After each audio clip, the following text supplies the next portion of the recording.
The cost of bureaucracy.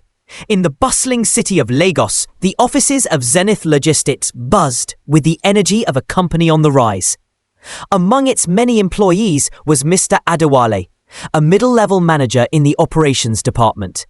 Adewale was known for his sharp suits, punctuality, and above all, his unwavering commitment to the company's policies and procedures.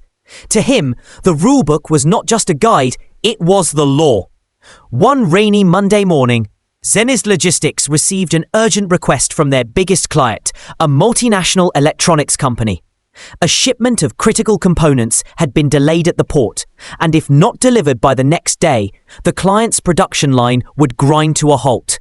The CEO, Mrs. Okafor, called an emergency meeting with the operations team. "We need to clear this shipment today, no matter what it takes," she said, her tone leaving no room for doubt. "This client is our lifeline. If we fail, we risk losing them." The team sprang into action, but a problem soon emerged. According to company policy, all shipments had to be processed through a series of checks and approvals, a process that usually took at least 3 days. Adewale, as the manager on duty, was responsible for overseeing the process. His team pleaded with him, "Sir, if we follow the usual process, we'll miss the deadline.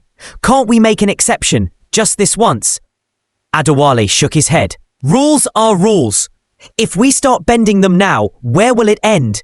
We must follow procedure." Despite mounting pressure, Adewale insisted on every form being filled, every signature obtained, and every box checked. Hours slipped by as paperwork moved from desk to desk.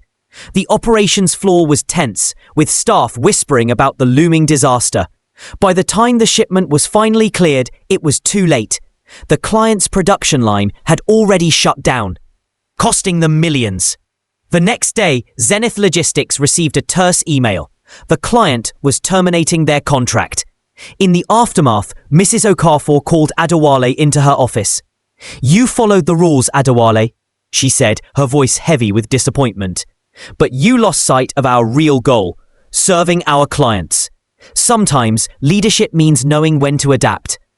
Adewale left the office that day with a heavy heart. He had always believed that rules were the backbone of the organization, but now he understood that rigidity could sometimes break what it was meant to protect. From that day forward, Adewale learned to balance the rulebook with the bigger picture, realizing that true professionalism meant knowing when to hold on and when to let go.